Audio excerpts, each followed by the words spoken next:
Programme timeline सां गॾु आऊं आहियां असद मुमताज़ रेड। नाज़रीन, वज़ीर आज़म पाकिस्तान मियां शहबाज शरीफ़ चीफ जस्टिस खे ख़त लिखी इमरान ख़ान जे हमले जी जांच लाइ जुडिशल कमीशन जोड़ण जी अपील कई आहे। गॾोगॾु ख़त में इहो पिणु चयो आहे त हिन जुडिशल कमीशन में सुप्रीम कोर्ट जा हिन वक़्तु हाज़िर सर्विस जज आहिनि उहे तमामु जज शामिल कया वञनि। अॼोके प्रोग्राम में इन ते ॻाल्हाईंदासीं। गॾोगॾु ॻाल्हाईंदासीं त गुज़िरियल चीफ जस्टिस उमर अता बंदियाल हुकुम कयो हो त इमरान ख़ान जी FIR 24 कलाकनि में दाख़िल कयो, न त ॿी सूरत में असां सो मोटो नोटिस वठंदासीं। अॼु पंजाब हुकूमत इमरान ख़ान जे हमले जे ख़िलाफ़ जेका आहे उहा FIR त दाख़िल कई आहे। ॿिए पासे असां ॾिसूं था पिया त इमरान ख़ान उन FIR खे मज़ाक़ करार ॾिनो आहे। हिननि मामलनि ते ॻाल्हाईंदासीं। गॾोगॾु इन ते बि ॻाल्हाईंदासीं त छा पंजाब जी जेका सूरत हाल आहे उन में हाणे गवर्नर राज लॻण जा इम्कान आहिनि, छा गवर्नर राज वारी सूरत हाल कोन्हे। इन तमामु मामलनि ते ॻाल्हाईंदासीं। न असांजे प्रोग्राम में जॉइन कयो आहे मुल्क जो नामियारो कॉलमिस्ट ऐं तर्जिया निगाह जनाब सलमान आबिद साहब। इन सां गॾोगॾु असांखे जॉइन कंदो पीपल्स पार्टी जो मरकज़ी अगवान ऐं अगड़ो सेनेटर जनाब ज्ञानचंद साहब। सलमान आबिद साहब, आपसे प्रोग्राम का आगाज़ करते हैं। ये जो मियाँ शहबाज शरीफ साहब ने जो ख़त लिखा है चीफ जस्टिस को, आप क्या समझते हैं कि कितनी अहमियत है आज की सूरत हाल में इस खत की, और क्या वाकई जुडिशल कमीशन जिसका मुतालबा कर रही थी PTI वो बनना चाहिए? हाँ, देखिए, कोई डाउट नहीं है, इमरान खान ने भी जुडिशल कमीशन बनने की हमायत की है जी और शहबाज शरीफ साहब ने भी चीफ जस्टिस को खत लिख दिया है। जी अब सिर्फ बुनियादी नुक्ता ये है कि शहबाज शरीफ ने जो खत लिखा उसमें फुल कोर्ट की बात की है। जी पहली वजाहत ले लें कि ये फुल कोर्ट बनाने का जो इख्तियार है जी वो तो बुनियादी तौर पे चीफ जस्टिस के पास है, वो जी बनाए या ना बनाए, एक जी बात। जी दूसरी बात ये कि चीफ जस्टिस के पास या फुल बेंच की तो कोई इन्वेस्टिगेटिंग अथॉरिटी नहीं है जो चीजों को इन्वेस्टिगेट कर सकेगी। इसलिए मुझे लगता यह है कि अगर सुप्रीम कोर्ट ने इनिशिएटिव भी लिया तो चीफ जस्टिस 2 या 3 रुकनी एक जुडिशियल कमीशन बना सकते हैं जो फर्दर इन्वेस्टिगेशन के लिए फैसिलिटेट करेगा। लेकिन क्योंकि वो मैंने कहा ना कि खुद इन्वेस्टिगेशन एजेंसी नहीं है, जी इसलिए वो इन्वेस्टिगेट नहीं कर सकेगा। लेकिन बनना चाहिए ताकि दूध का दूध पानी का पानी हो। शहबाज शरीफ साहब ने भी उसकी हमायत की है, इमरान खान साहब ने भी उसकी हमायत की है। अब ये ना हो कि अगर वो 2 रुकनी या 3 रुकनी बेंच बना दें तो जी मुस्लिम लीग नून को या हुकूमत को इतराज हो। क्योंकि आपको याद है कि मरियम नवाज ने कहा था कि जब उनकी मर्जी का पैनल बनता है तो वो कहती है कि ये बेंच फिक्सिंग होता है। जी तो ये जो ख्वाहिश का इजहार किया ना कि फुल कोर्ट हो, जी मुझे नहीं लगता कि फुल कोर्ट बन सकेगा, पहली बात। तो आपको नहीं लगता कि फुल कोर्ट इसमें नहीं बनेगा? अगर फुल कोर्ट नहीं बना तो फिर हुकूमत फिर एतराज़ करेगी, जिस तरह से हमने माजी में देखा, तो ये फिर मामला क्या और लंबा चलेगा? देखिए, फुल कोर्ट बन नहीं सकता। आप देखिए ना, जुडिशियल जो चीफ जस्टिस होता है उसने पूरे अदालती निजाम को वर्कआउट करना होता है। अगर आप समझते हैं कि फुल कोर्ट बना दिया जाए, सारे के सारे जज इसके ऊपर लगा दिए जाए, तो बाकी क्या करेंगे? और ये मामला इस नोयत का नहीं है कि इसमें फुल कोर्ट हो, इसको तो इन्वेस्टिगेट होना है ना। जी इन्वेस्टिगेशन जो है वो 2-3 लोगों से ज्यादा लोग नहीं कर सकते, उसी प्रोसेस को लेके चलते। लेकिन क्योंकि ये सवाबदीदी इख्तियार है चीफ जस्टिस का, जी देखते हैं कि वो हुकूमत का जुडिशियल कमीशन बनाने का मुतालबा पूरा करते हैं और फुल कोर्ट बनाते हैं या नहीं बनाते हैं, और अगर नहीं बनाते तो फिर हुकूमत का रद्द अमल क्या आएगा, ये देखना होगा। अरे सलमान, अभी से ये बताइए कि FIR वाला मामला 5 दिन क्यों लटका रहा, और आज जब FIR जो दर्ज हुई है, इमरान खान ने तो कहा है कि उसको वो मजाक है, हुकूमत वहाँ PTI और उसके इत्तेहादी की है, फिर FIR क्यों दर्ज नहीं हुई और इमरान खान की मर्जी के मुताबिक? देखिए, सिंपल सी बात है कि FIR मुद्दई की दरखास्त के ऊपर कटती है। ये एक लीगल राइट है और कॉन्स्टिट्यूशनल राइट भी है। और अगर उसमें नाम गलत भी डाल दिए जाए तो इन्वेस्टिगेशन में फिर वो आगे जाके नाम निकल जाता है। लेकिन यहाँ मसला ये है कि आपको भी पता है, मुझे भी पता है, एक एजेंसी इदारे के एक जो है ना अफसर का नाम जो है उसके ऊपर एतराज आया। चौधरी परवेज लाही भी रिलेक्टेड थे, पंजाब हुकूमत भी नहीं करना चाहती थी, खुद PML PTI के अंदर कुछ लोग हैं जो नहीं चाहते थे, वफाकी हुकूमत नहीं चाहती थी। तो वो मामला लिंगर ऑन तो हुआ है। और अब जो FIR कटी है वो यकीनी तौर पे PTI की FIR तो नहीं है जो उन्होंने दरखास्त जमा कराई थी, ये तो एक और दरखास्त आ गई है, इसलिए PTI ने मुस्तरद कर दिया है। लेकिन अब इस मामले को भी सुप्रीम कोर्ट में ले जाया गया है ना, सुप्रीम कोर्ट के हुक्म के ऊपर ये FIR कटी है। अब सुप्रीम कोर्ट ही डिटरमिन करेगा कि ये FIR ठीक कटी है, नहीं कटी है, और जो मुद्दई का मौकफ है वो दुरुस्त है या गलत है। अब गेंद तो बुनियादी तौर पे जो है पंजाब हुकूमत के हाथ से निकलकर सुप्रीम कोर्ट के ऊपर आ गई कि सुप्रीम कोर्ट इस FIR को कबूल करता है या इसे रिजेक्ट करता है। और फिर जुडिशल कमीशन वाला मामला भी, तो अब जो मुल्क की सियासी सूरत हाल है उसमें अदलिया का बड़ा अहम किरदार होगा। अच्छा सलमान, अभी साहब ये बताइए कि बदकिस्मती ये एक सेकंड में, ये जी बड़ी जी बदकिस्मती है कि सियासतदान जो है जी। वो अपने मसले खुद हल करने की बजाय जुडिशरी के ऊपर डाल रहे हैं, और जुडिशरी के ऊपर जो है ना वो सारा प्रेशर डाल के, दबाव डाल के मसलों को हल करना चाहते हैं जो नए मसाइल को जन्म दें। अरे सलमान साहब, ये बताइए कि गुज़िश्ता हफ्ते हमने देखा कि बड़ी प्रेस कॉन्फ्रेंसेस हुई और कुछ तो गैर मामूली प्रेस कॉन्फ्रेंसेस थी। उसके बाद फिर खान साहब, और अब तो ऐसा लग रहा है कि जो खान साहब ने नाम भी दिया है एफआईआर दाखिल करने का, और खान साहब ने अपने बयानात में भी बड़ी तेज़ी दिखाई, तो क्या अब ये समझा जाए कि खान साहब अब खुल के खेलने वाले हैं, मतलब अब किसी का लिहाज नहीं करेंगे, अब चीज़ें आमने सामने हो चुकी हैं? देखिए, इमरान खान तो इस वक्त खुल के खेल रहे हैं, और हर बड़े वाज़ेह तौर पे वो तनकीद भी कर रहे हैं, एस्टेब्लिशमेंट पे भी कर रहे हैं, मीडिया पे भी कर रहे हैं, हुकूमत पे भी कर रहे हैं, और इनडायरेक्टली वो ब्यूरोक्रेसी के ऊपर भी, इंटेलिजेंस एजेंसीज के ऊपर भी कर रहे हैं। उन्होंने एक खत भी लिख दिया सदर मुमलिकत को आईएसआई और आईएसपीआर के किरदार के हवाले से, तो वो तो खुल के खेल रहे हैं, इसमें तो कोई दो आरा नहीं है। लेकिन मसला ये है कि ये पाकिस्तान के मफाद में नहीं हो रहा। ये जो इदारों से टकराव की जो पॉलिसी है, इससे कोई सियासत और जमहूरियत की कोई खिदमत नहीं होने वाली, बल्कि हम पीछे की तरफ जाएंगे। तो इमरान खान साहब को भी ये सोचना चाहिए कि इदारों से के साथ जो टकराव, अगरचे वो कल कह रहे थे कि उनकी इदारों से कोई टकराव की पॉलिसी नहीं है, वो फौज को बड़ा मुकद्दस समझते हैं, फौज का बड़ा एहतराम करते हैं, इदारों की बालादस्ती चाहते हैं, उनको कुछ इंडिविजुअल्स के हवाले से मसाइल है। यही बात नवाज शरीफ भी करते थे, मरीम जी। नवाज भी करती थी एक जी। जमाने में, मोहतरमा बेनजीर भुट्टो भी करती थी। तो जी। मेरा मतलब है कि जरा इस पॉलिसी को, इस जो टकराव की पॉलिसी बहुत आगे चली गई है, ये वाकई एक तो बड़ी सलमान साहब, कंफ्यूजन क्या पैदा क्या कर। सलमान साहब, क्या क्या इस मामले पे भी इमरान खान को आप समझते हैं, आपको लग रहा है कि इमरान खान यू टर्न लेंगे जो अपने बयानात पर, और जो उन्होंने अब ये पॉलिसी अख्तियार की हुई? सियासत में यू टर्न लेना एक आप लोगों ने बना दिया इसको मजाक। ये यू टर्न लेना एक जी। हिकमत अमली का हिस्सा होता है। क्या हम्म। आसिफ अली जरदारी साहब यू टर्न नहीं लेते रहे? क्या बिलावल भुट्टो की सियासत में यू टर्न नहीं है? क्या शहबाज शरीफ, नवाज शरीफ, मरियम नवाज, फजलुर रहमान की सियासत में यू टर्न नहीं है? इमरान खान की सियासत में भी यू टर्न है। देखिए, जो पॉलिटिकल लीडर होता है ना, उसने जी। डे बाय डे अपनी स्ट्रेटेजी को रिविजिट करना होता है। जी। आज जो उसे बेहतर लग रहा है, कल वो उसे बेहतर नहीं लगेगा तो वो उसे यू टर्न ले लेगा। तो इसलिए ये कोई मुश्किल काम नहीं है। और हिकमत भी यही कहती है कि अपने कार्ड जो है हालात और वाकयात के मुताबिक खेले। असल जो चीज है ना, जिस चीज के ऊपर हमें जोर देना चाहिए, जी। कि हुकूमत, इस्टेब्लिशमेंट और इमरान खान के दरमियान जो पसे पर्दा बातचीत चल रही थी, वो नाकाम वो नाकाम हो चुकी है, अगर वो पसे पर्दा बातचीत नाकाम हो चुकी है। देना चाहिए। जी। इस बात पे जोर देना चाहिए कि मामलात को टकराव की तरफ लेके जाने की बजाय मफाहमत का रास्ता ही निकाला जाए, और मफाहमत के जरिए ही आगे बढ़ा जाए, और कुछ गिव एंड टेक, कुछ लो और कुछ दो की बुनियाद पे अगर मफाहमत हो जाए, तो ये पाकिस्तान की सियासत और जमहूरियत के लिए बेहतर होगा। क्योंकि अगर हम टकराव की जी। पॉलिसी में गए ना, जी। ना हुकूमत को कुछ मिलेगा और ना इमरान खान को कुछ मिलेगा, दोनों अरे को कुछ नहीं अरे मिलने सलमान वाला, साहब, उसका जी जी। नुकसान जमहूरियत। जी जी, सलमान साहब, ये बताइए कि आप जब ये दावा कर रहे हैं कि अब बातचीत नाकाम हो चुकी है, तो पंजाब में गवर्नर राज लगने के कितने इम्कानात हैं? पंजाब में गवर्नर आज नहीं लगेगा। अगर कुछ हुआ तो फिर वफाकी हुकूमत भी जाएगी और सब कुछ जाएंगे, फिर नए इलेक्शन होंगे या कुछ और होगा। तो यानी फिर मैं मार्शल के इम्कान को भी मुस्तरद नहीं करता। अगर हालात कंट्रोल में ना आए और चीजें बेहतर तरीके से ना गई, और हुकूमत और अपोजिशन ने मिलकर कोई मफाहमत का रास्ता ना निकाला, तो फिर उसका नुकसान तो सियासत और जमहूरियत को होगा, फिर कुछ और भी हो सकता है। इसलिए गवर्नर राज, देखिए ना, गवर्नर राज क्यों लगेगा? चौधरी परवेज लाई साहब बहुत खुश हैं एस्टेब्लिशमेंट के साथ, एस्टेब्लिशमेंट उनके साथ खुश है। पीटीआई चौधरी परवेज लाई के साथ खुश हो ना हो, ये एक अलग बहस है। लेकिन एस्टेब्लिशमेंट को तो कोई मसला नहीं है। वफाकी हुकूमत जो है, उनके इस वक्त मसाइल तो हो सकते हैं पंजाब हुकूमत के, लेकिन वफाकी हुकूमत तो खुद फंसी हुई है। 13 जमाती इत्तेहाद में 12 जमातें गायब हैं।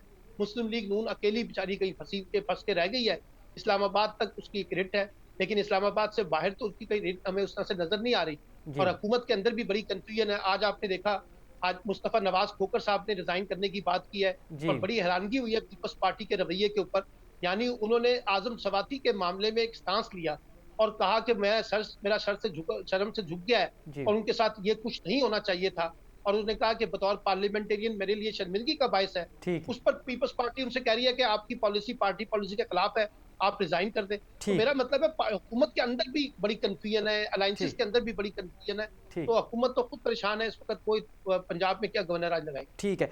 ज्ञानचंद साहब, आप तफ़सीली ॿुधो सलमान आबिद साहब जो तर्जुमो है, उन्होंने जो आख़िर में इहो चवणो त जेको मुस्तफ़ा नवाज़ खोखर जी स्टेटमेंट हुई आज़म सवाती हवाले सां, उन खां पोइ पीपल्स पार्टी उन ते नाराज़ थी ऐं उन खां इस्तीफ़ा तो इस्तीफ़ा तलब करे वरितो आहे, छा इहो ई सबबु आहे?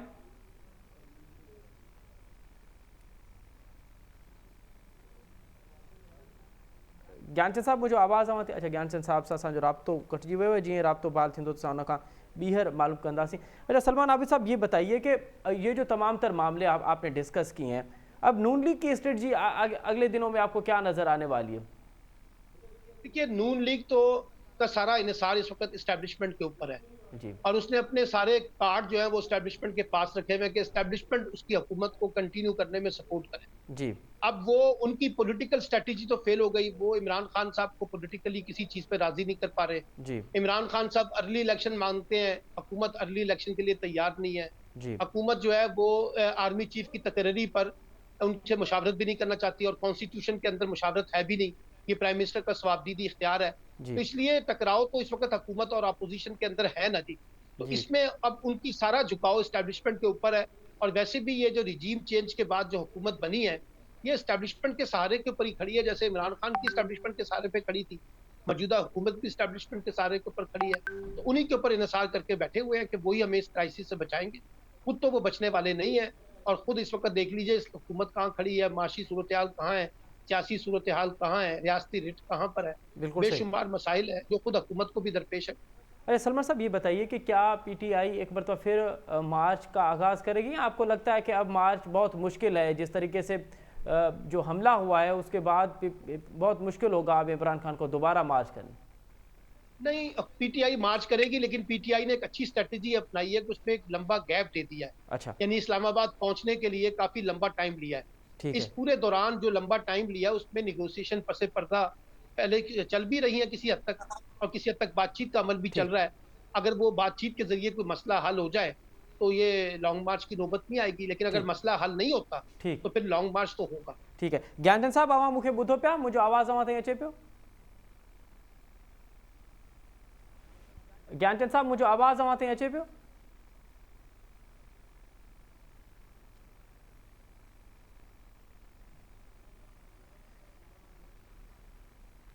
असांजो ज्ञानचंद साहब सां कम्युनिकेशन करे। सलमान आबिद साहब, ये बताइए कि आप कह रहे हैं कि लॉन्ग मार्च जो है वो एक बहुत बड़ी स्ट्रेटजी, एक अच्छी स्ट्रेटजी पीटीआई ने दी है बातचीत करने के लिए। तो आप कह रहे हैं कि पहला राउंड जो है वो अब तक नाकाम हुआ है, जिसकी वजह से ये इमरान खान के जो बयानात हैं और वो जो आप तजिया कर रहे हैं कि एक राउंड नाकाम हुआ है। दूसरे राउंड में आपको क्या लगता है कि इमरान खान किन बुनियादों पर राजी हो जाएंगे, या अगर बातचीत कामयाब हुई तो फिर किन बुनियादों पर होगी? एक ही बुनियाद लगती है, अर्ली इलेक्शन के ऊपर अगर इत्तेफाक हो जाए मार्च अप्रैल के अंदर तो इमरान खान साहब राजी हो सकते हैं। और ये फैसला भी हुकूमत से ज़्यादा इस्टेब्लिशमेंट ने करना है, आपको भी पता है, मुझे भी पता है।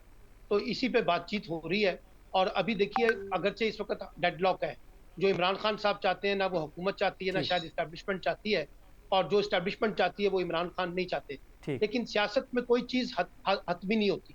ठीक सियासत में हमेशा से दरवाजे भी ओपन रहते हैं, लचक भी रहती है। जो आज फैसला होना है और जो नहीं हो रहा वो कल हो जाता है, जो कल नहीं हो रहा वो आज हो जाता है। तो ये जब अगर वो ठीक लोग कहीं न कहीं पसे पर्दा बातचीत कर रहे हैं, तो इसका ठीक मतलब है कि ये ऑप्शन तो मौजूद है कि कहीं मुज़ाकरात कामयाब भी हो सकते हैं। ठीक है। ज्ञानचंद साहब, अवां मूंखे ॿुधो पिया? मुंहिंजो आवाज़ हाणे अवां ताईं अचे थो?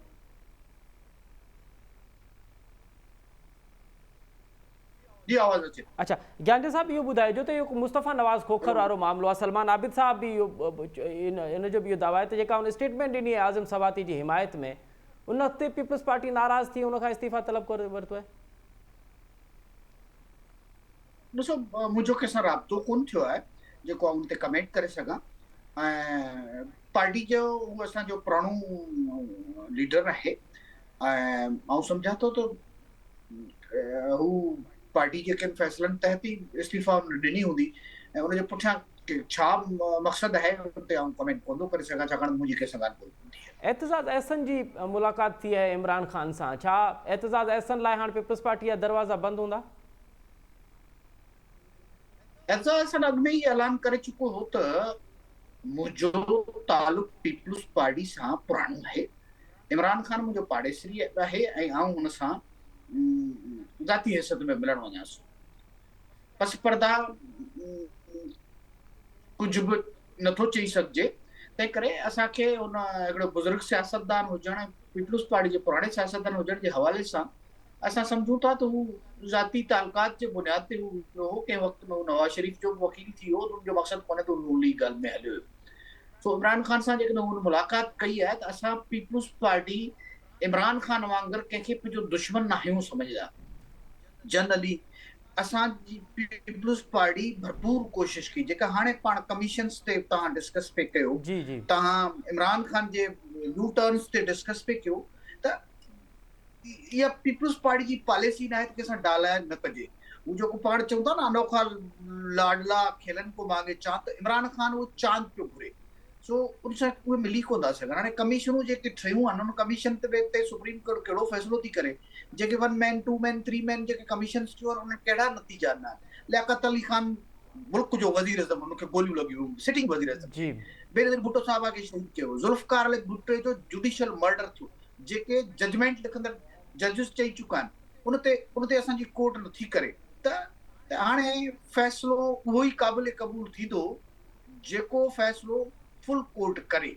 ॿिनि टिनि जजिस जी कमीशन ते पर फ़ैसिलो सलमान क़ाबिल आबिद साहब क़बूल थींदो। ज्ञानचंद साहब, सलमान आबिद साहब तो चवे त फुल कोर्ट ॾाढो ॾुखियो आहे, फुल कोर्ट मुश्किल ठहे, उनखे पंहिंजे मुश्किल मुशाहिदनि में अहिड़ा ॾुखियो थो नज़र अनोखा अचे। लाडला पालजी वॾा थी चुका आहिनि, उन्हनि जो कंहिं ते एतबार कोन्हे।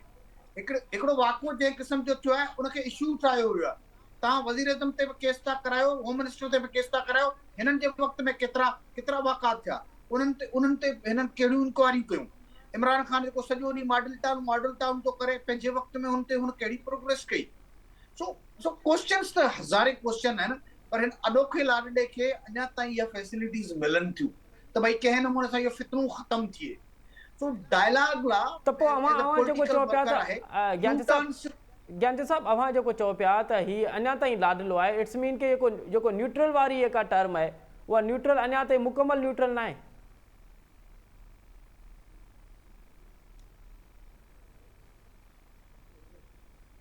ॾिसो, लाडले जा नखरा ख़तम कोन थिया आहिनि न।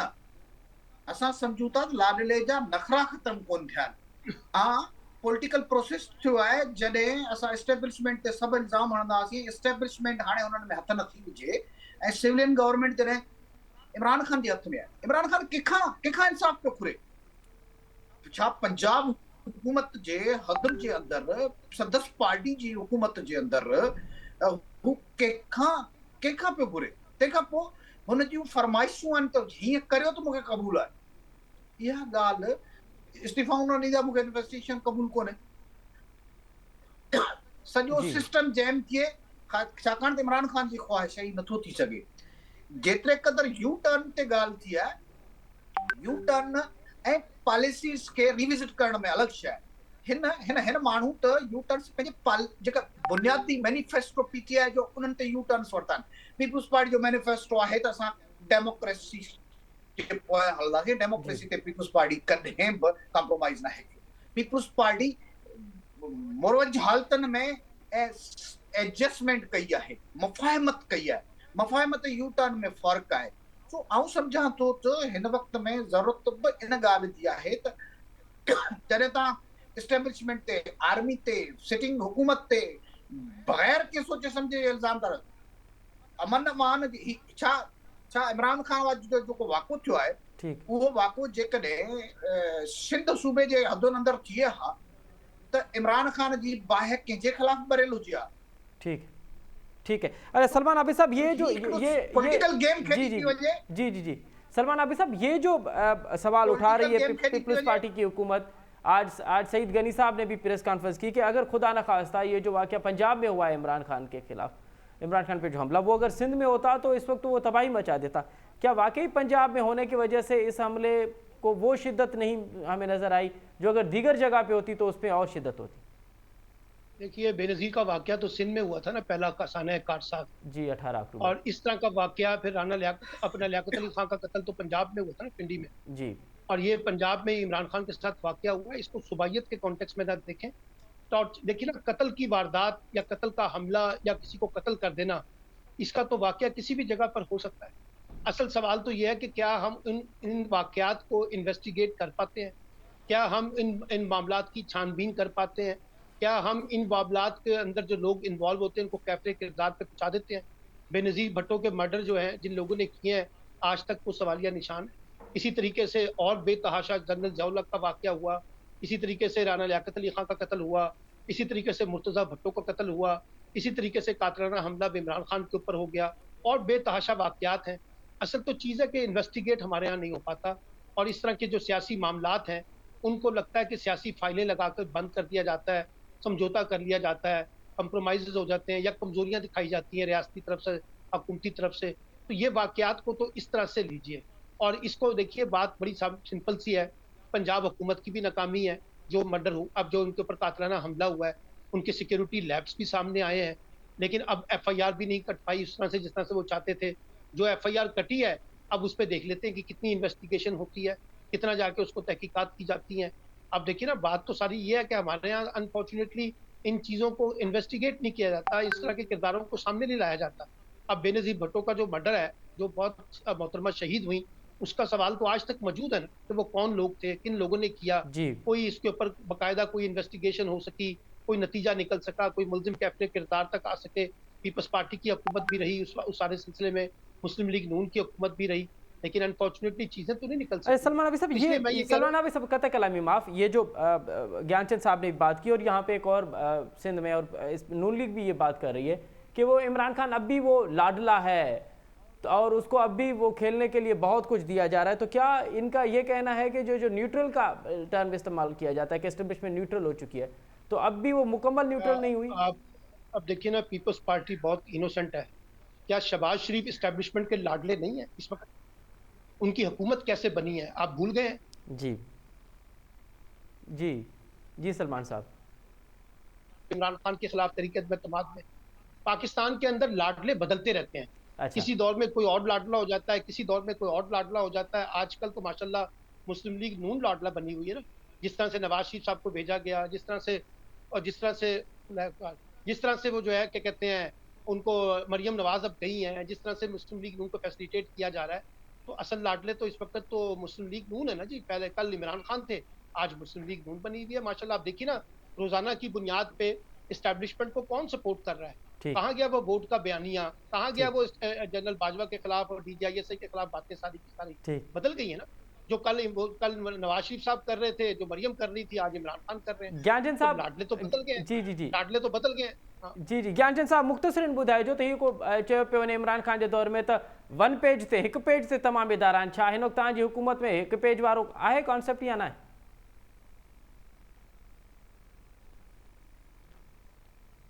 ज्ञानचंद साहब सां असांजो कम्युनिकेशन गैप जे करे उनजो आख़िरी कमेंट न वठी सघे थी। वॾी महिरबानी ज्ञानचंद साहब, सलमान आबिद साहब, अवां ॿिन्हिनि मौज़ूअ महिमान जी वॾी महिरबानी। नाज़रीन, अवां कराची में अॼु हेल्थ मुलाज़िमिन जे जेको इतिहाद आहे ग्रैंड हेल्थ अलायंस पारां अॼु रिस्क अलाउंस न मिलण ख़िलाफ़ कराची प्रेस क्लब खां सेक्रेटेट ताईं रैली कढी वई। उनखां पोइ उते धरणो ॾिनो वियो। उन बाद पुलिस जी उन ते लठबाज़ी थी वई, शेलिंग थी वई। उनखां पोइ 1 दर्जन खां वधीक हेल्थ मुलाज़िमिन हेल्थ खाते जा के मुलाज़िमन उहे गिरफ़्तार थिया। हिन वक़्तु उहे सिंध सेक्रेटेट जे आॾो धरणो ॾेई वेठा आहिनि। ॿिए पासे असां ॾिसूं था पिया त सिंध जूं जेके इस्पतालूं आहिनि, ख़ासि सरकारी इस्पतालूं आहिनि, उन में OPD जो बाइकआउट कयो पियो वञे। OPD जे बाइकआउट जे करे मरीज़ जेके आहिनि उन्हनि खे मुश्किलातुनि खे मुंहुं ॾियणो थो पए। इन तमामु तर मामलनि ते ॻाल्हाईंदासीं त आख़िर हीअ हेल्थ जा मुलाज़िमिन एहतिजाज छो पिया कनि। इन एहतिजाज खां अॻु में जेके हेल्थ खाते सां हिन जूं हेल्थ खाते जे उहिदेदारनि सां हिन जा जेके ॻाल्हियूं थियूं, उहे ॻाल्हियूं कहिड़ियूं थियूं ऐं पोइ उन ॻाल्हियुनि में डेडलॉक किथे आहे, इन तमामु मामलनि ते ॻाल्हाईंदासीं। हिन असांखे जॉइन कयो आहे डॉक्टर महबूब नूनारी साहब, पाण ग्रेड हेल्थ अलायंस जा अॻुवान बि आहिनि ऐं अॼु के एहतिजाज में शामिल भी आहिनि। डॉक्टर साहब, प्रोग्राम में ख़ुशि आमदीद। डॉक्टर साहब, सभ खां पहिरियां त इहो ॿुधाइजो त रिस्क अलाउंस जी अव्हां जो मुतालबो आहे, उनखां अलावा ॿिया कहिड़ा मुतालबा आहिनि अव्हां जंहिंजे करे अव्हां अॼु सरापा एहतिजाज आहे? शुक्रिया तव्हांजो। जी असांजो जेको ई जेको ग्रेड अलायंस आहे, जेको इनमें तमामु तंज़ीमनि जो मजमूओ आहे हिकिड़ो, जंहिंमें असांजा डॉक्टर भई, नर्सिस, पैरामेडिक बि आहिनि जी ऐं असांजा लेडी हेल्थ वर्कर बि। इहो असां 24 ॾींहं खां पूरे सिंध में सरापा एहतिजाज हुआसीं, जंहिंमें असां का बि सर्विस बंदि कोन कई हुई। जी जंहिंमें असां बिल्कुलु स्मूथली OPD बि कई हुई, OT बि कयो पिए, वार्ड में कमु बि कयो पिए। 24 ॾींहं ताईं असांजे हेल्थ डिपार्टमेंट मसइला हल न कया ऐं असां खां हिननि विच में मुलाक़ात बि की कई ऐं 7 ॾींहंनि जो टाइम घुरियो। असां हिननि खे 15 ॾींहं ॾिनो। जी उनजे बावजूदि असांजे जेके पेंडिंग मसइला हुआ डॉक्टरनि जा, नर्सिस जा, हल न थिया ऐं जेको असांजो हेल्थ रिस्क अलाउंस जेको हिननि बंदि कयो हो, उहो हिननि जारी न कयो। ऐं असांजी डिमांड अॼु इहा बि डिमांड आहे त असांजो हेल्थ रिस्क दुबारा कंटिन्यू कयो वञे, पोइ असांजो धरणो ख़तमु कंदासीं।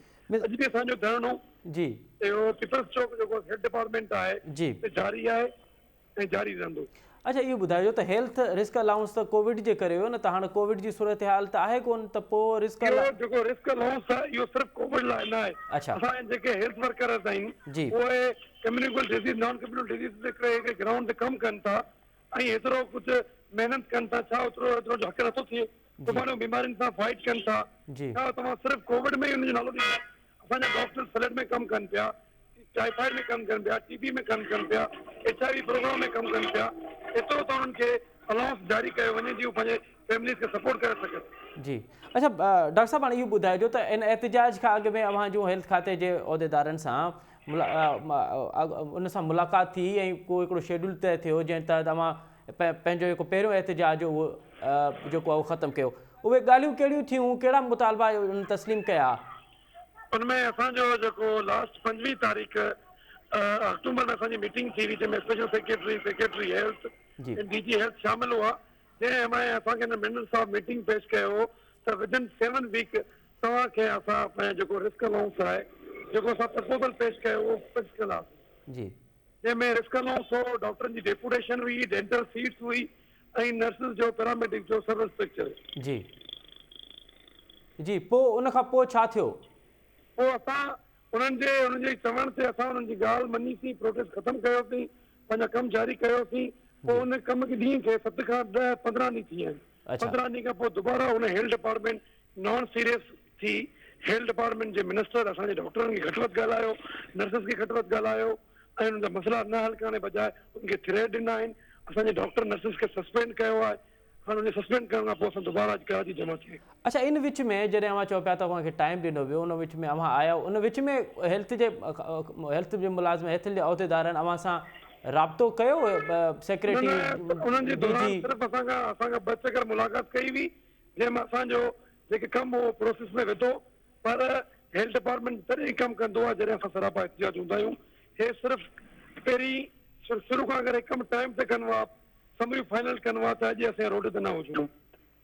अच्छा हींअर अव्हां धरणो ॾेई वेठा आहियो ऐं ॿिए पासे अव्हां OPD जो बाइकआउट कयो पिया, त अव्हां जीअं OPD वारो हिकु बाइकआउट अव्हां नथा सम्झो त एहतिजाज जा ॿिया बि केतिरा ई तरीक़ा आहिनि, पर OPD सां मरीज़नि खे मुश्किलात थिए, साम्हूं मरीज़ ॾुखियाई जो मुंहुं ॾिसणो पए थो न। केतिरा चवंदो अलाए जेके असांजी डिमांड्स आहिनि उहो सिर्फ़ु 15-20 ॾींहं साल जो कोन्हे, हे काफ़ी चीज़ूं आहिनि जेके 5-5 साल खां पेंडिंग आहिनि। अगर वो हेल्थ डिपार्टमेंट अगर सुकून सां स्मूथली मिनिस्टर सेक्रेटरी अगर असांखे टाइम ॾियो आहे त मसइला हल थियनि हुआ। मिनिस्टर साहिबा पंहिंजे हेल्थ वर्कर्स खां वेहणु पसंदि नथी करे, न ॻाल्हाइणु पसंदि करे, त मसइला कीअं हल थींदा? जी न डॉक्टर साहब आउं या कोई बि माण्हू अव्हां जे एहतिजाज करण वारे राइट खे कॾहिं बि उन ते उहो जेको तव्हांजो राइट आहे बिल्कुलु तव्हां एहतिजाज कयो, अव्हां पंहिंजा मुतालबा मंझरायो, अव्हां पंहिंजूं ॻाल्हियुनि ज़रिए अव्हां जा जेके बि मुतालबा राइट मुतालबा आहिनि उहे बिल्कुलु हल थियणु घुरिजनि। पर OPD जे बाइकाट सां अव्हां नथा सम्झो त हिकु दफ़ो ॿीहर जेको अव्हांजो ओरिजिन कमु आहे मरीज़ सां जेको डॉक्टर जो तालुक़ु आहे अगरि उहो ख़तमु थी वञे त पोइ त मसइला अञा वधंदा। असां पोइ बि असांजी कोशिशि इहा ई आहे ऐं असांजो इहो ई आख़िरी हल बाइकाट तरफ़ हूंदो आहे। पहिरीं असां हमेशह हेल्थ डिपार्टमेंट खे रिमाइंडर ॾींदा आहियूं, मीटिंग लाइ असां रिक्वेस्ट कंदा आहियूं, बार बार वेंदा आहियूं, जॾहिं मसइला न हल थींदा त आख़िर मजबूर थी असां हेतिरो पढ़ी लिखी अचूं था असांजी फैमिलीज़ खे ऐं असांजे घर वारनि खे सपोर्ट न कंदा त पोइ असां केॾांहुं वेंदासीं। पोइ बि असां डॉक्टरनि खे मरीज़नि खे एमरजेंसी सर्विस में ॾेई उते असां उन्हनि खे सहूलियतूं मुयसरु करियूं पिया ऐं पोइ बि असां हुन लाइ सॉफ्ट कॉर्नर आहे। पर इहो ज़िम्मेवार सिंध गवर्नमेंट आहे, अगरि इहे मसइला फौरन बिल्कुलु हल कनि टाइम टू टाइम असां छो एहतिजाज कंदा। अॼु बि जेको बि कुझु थींदो या डॉक्टरनि जो मसइलो थिए या मरीज़नि सफ़र कंदा त उनजो ज़िम्मेवार सिंध गवर्नमेंट हूंदी। अच्छा पहिरियां त इहो ॿुधाइजो त जेको रिस्क अलाउंस आहे उहो अव्हांखे केतिरो मिलंदो आहे? रिस्क अलाउंस असांजो जेको आहे जेके डॉक्टर्स आहिनि 17 खां 20 ग्रेड ताईं उनजो 30,000 पर मंथ पर मंथ ऐं 1 खां 16 ग्रेड जेको आहिनि उहो 17,000 जी। ॿियो असांजा जेके नर्सिस स्टूडेंट्स PGs आहिनि उन्हनि खे 10,000। अच्छा उहो केतिरे अरसे खां बंदि आहे? उनखे ॿियो मंथ स्टार्ट थी वियो आहे। ॿियो मंथ स्टार्ट थियो उहो बंदि। असां 2 मंथ खां यको वञी कंटिन्यू मुसलसल फॉलोअप ते वियासीं, मीटिंग कयूंसीं, पोइ बि को बि आख़िरी अमल न थियो। भला इहो को रिस्क अलाउंस तव्हां चओ था पिया, इहो सिर्फ़ु सिंध में बंदि आहे या ॿियनि सूबनि में भला मिले थो पियो? पंजाब में मिले थो, KP के ॿियनि सूबनि में उनमें उते ईअं आहे त उते जेके अलाउंसिस आहिनि, utility allowance, house rent allowance, non plating allowance ऐं KP में डॉक्टरनि जूं नर्सिस जूं पघारूं मथे आहिनि।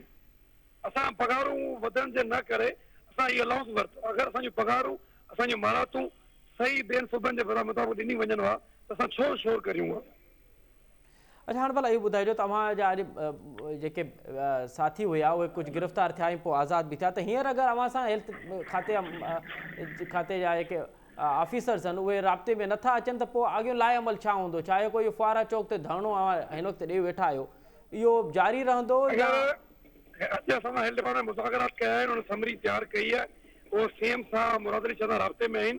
अगरि सुभाणे ताईं समरी नथी मिले त असां CM हाउस ते धरणो हणंदासीं।